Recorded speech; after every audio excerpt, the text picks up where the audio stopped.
Sault Ste. Marie, Canada, the 24th of February, 2019. Now, this is the trip where I went to Canada, and I would go and buy cannabis at a cannabis store because it was legal in Canada, and that was a new thing. This is the story as to why I did that. It wasn't what I was going to Canada for. But since I was making arguments for myself, I was happily going to do anything anyone thought that I should be doing, as long as it was legal. I took this trip to Canada because Norway had punished me for accidentally staying in the country too long while I was working on my building, making new tile designs of Norway, and learning as much as I could about Oda and the region. After all the good things I was doing, my punishment for accidentally staying too long was that I couldn't go back to Norway for 2 years, okay? This was in 2018, the summer of 2018 and the fall of 2018, that I bought my building, spent lots of money fixing it up, spent money making it happen, buying a truck, doing all sorts of good things.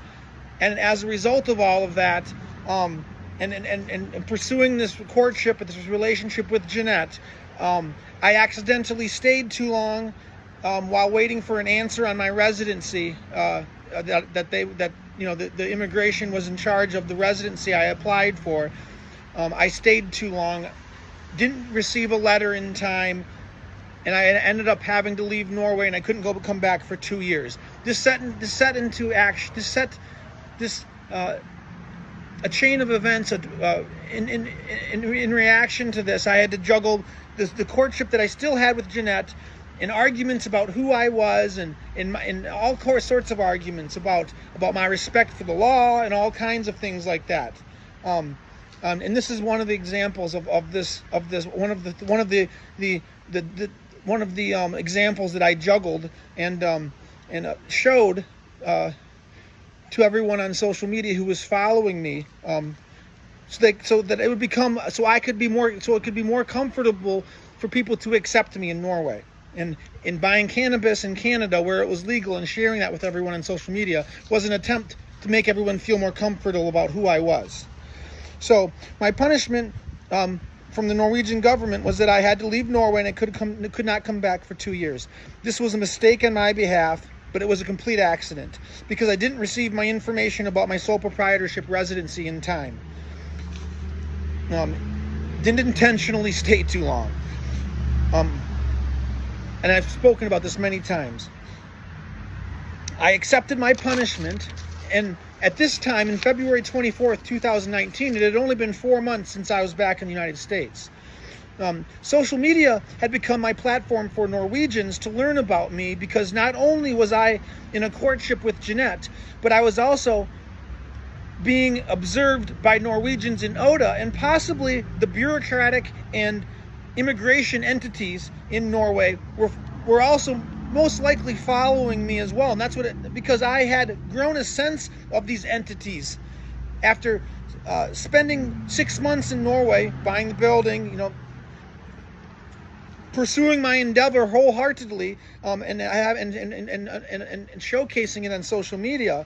I had a sense of these entities following me. Mysterious profiles and mysterious people sending me messages, challenging what I was doing, what I was thinking, what people thought of me. This was happening in Norway after a couple weeks of being there, after buying the building. At one time, my cellular abilities to call the United States during that summer was also mysteriously disrupted on 2 occasions for nearly a week on each occasion.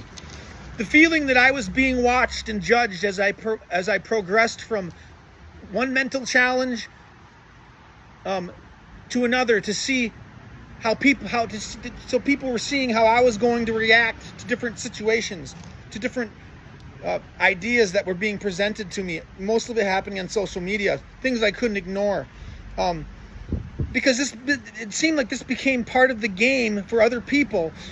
As my endeavor to make art in Norway and have my relationship with Jeanette made many people on social media look for holes in my determination.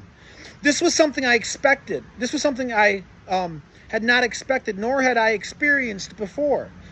As I began making sense of this courtship game with Jeanette, and a similar game that challenged my determination and ability to relate to the Norwegian people, as it was so unusual for an American male to do what I was doing, as I was attempting, I would find the game to take me to different places, to help paint the picture of how I had developed my confidence, to believe I could do what I was planning. People were challenging my belief in how I believed I could do what I wanted to do in Norway. Challenging, all sorts of people were challenging me. Even people who I knew in Oda were challenging me. Some people were telling me I shouldn't write in Norwegian because that's not perfect. And then some Norwegians are going to think that I think these things about me. I mean, I was getting, and I had to tell these people who I was trying to be friends with, I had to ignore their words of advice, which isn't something you do when someone's trying to be your friend. You don't normally ignore friendly advice. It kind of creates a situation where you can come across as, a Mr. Know-it-all or egotistical. This is 2018. From defending my knowledge of fishing and history as a fisherman, to showing pictures and telling stories about my prior experiences in Norway, and the story of my grandfather, my Norwegian grandfather, who was born and raised in Norway, but who married and divorced an American, all the while keeping his connection to Norway strong by owning and living part-time in Norway and part-time in the United States. I had to share with everyone these things that had made me confident in knowing that I could come to Norway, and confident in making the decision that I knew that I wanted to do this. People were thinking that people didn't know this. They thought I was some kind of spur of the moment decision to come in, and I was all flustered over Jeanette. All these possibilities were floating out there as to how I thought and why, and how this was a bad decision on my part, and how I didn't know what I was doing, yada yada yada. So I had to prove, when I came back to the United States and I wasn't granted the residency, and how I couldn't come back for 2 years, I had to continually show and prove everyone and post things about how this was what I wanted to do. And I was doing it on a daily basis, and every day the story would change a little bit. Why? Well, different arguments, I would go through different, I would share different things every day. So this trip to Canada was occurring during this time period of sharing a lot about who I was. When I was showcasing many of the questions that people had about me, showcasing answers to their questions. This trip to Canada was largely taken to break free from the feeling that the world was punishing me, because I could not return to Norway and the 25 Schengen countries. Because when Norway punished me, because when I couldn't go back to Norway for 2 years, that also meant I couldn't go back to any of the countries in the realm of Schengen, which includes 25 European countries. So that was a heavy weight on my shoulders, and a way of releasing that weight, to feel like the world wasn't punishing me, was to go to Canada, which was a place I could go with my passport. So by entering Canada legally, it comforted me, because I could experience the feeling again of entering a different country without feeling like I had done something wrong. So that was my original reason to go to Canada. It was an awful feeling to have poured my heart out to Norway, with showcasing the beautiful country and spending hundreds of thousands of dollars there, making my art there, and giving my art to Jeanette as a gift of friendship, only to be punished for accidentally staying too long. That was, so it was very upsetting. You can imagine all the money I had saved, and everything I was doing to build a relationship with Jeanette was snuffled because I accidentally stayed too long because of poor communication. My trip to Canada was a way to regain my freedom to explore, because the world wasn't actually punishing me. It was just Norway. I was not the only one in the United States who had close enough connections to me and the inner understanding of my original trip to Oda to meet Jeanette. Other people knew what I was going through and the challenges, and they understood why I was posting what it was I was posting. But a lot of people couldn't figure out what was going on, because my page had all this stuff on there about telling stories about who I was and sharing pictures about things, and people just didn't get it. A few months earlier, I was sharing tiles. Now all of a sudden I'm talking about all these other things, and a lot of people didn't get it. But that's because I was on another plane I was communicating to another country, and people in the other country knew these things because I was in a courtship with Jeanette. I wasn't no longer showcasing my art. I was showcasing who I was to the Norwegians. Because some of these people, including part-time employees, followed me on social media, their interest in my post went from a place of acknowledging the pictures I was sharing to actively joining in on my tasks of my task or my struggle to share my life and make arguments to show my attitude back to the Norwegians. Part of the challenge was to show that I had an attitude as well. That I wasn't going to be just pushed over and bullied around, and because a lot of Americans in Norway, they're just pushed. They don't know what's going on. So it was unusual for me to have such an attitude in Norway, but that came from experience from my grandfather, and a lot of Norwegians thought it was because I was just an arrogant American. So I had to prove why I wasn't.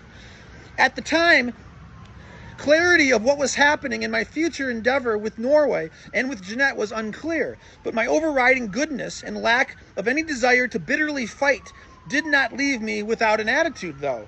And it was with a supporting cast back in the United States who tried to give me ideas in what direction and what I should do and post as a method to fight back in my way, in my noble way.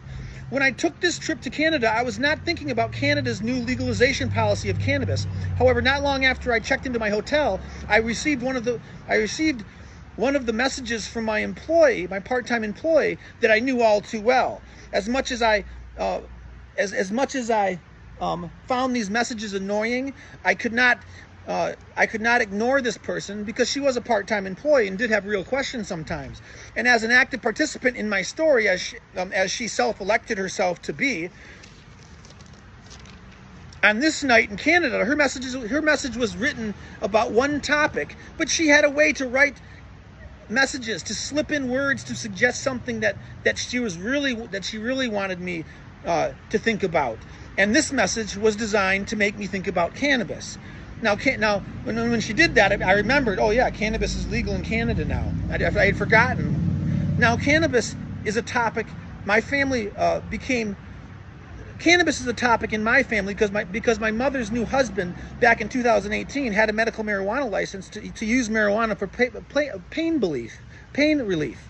So the topic had come up before, and I had made a cannabis leaf tile before I met Jeanette.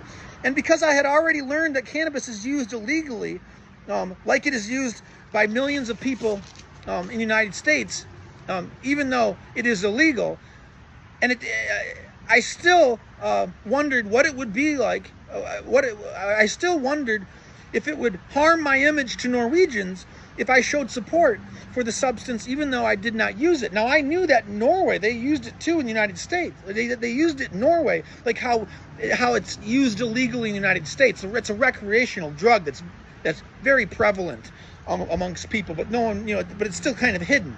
So that creates a problem sometimes if you're going to be someone if I'm meeting Jeanette and she hangs out with people that use it, it could be difficult if I'm a clean-cut looking guy and everyone doesn't think that I'm open-minded to cannabis. So this became an opportunity for me to show everyone that I was open-minded to cannabis. This was one of the arguments, and these are the things that would happen. These opportunities would happen for me to post about things and share the story.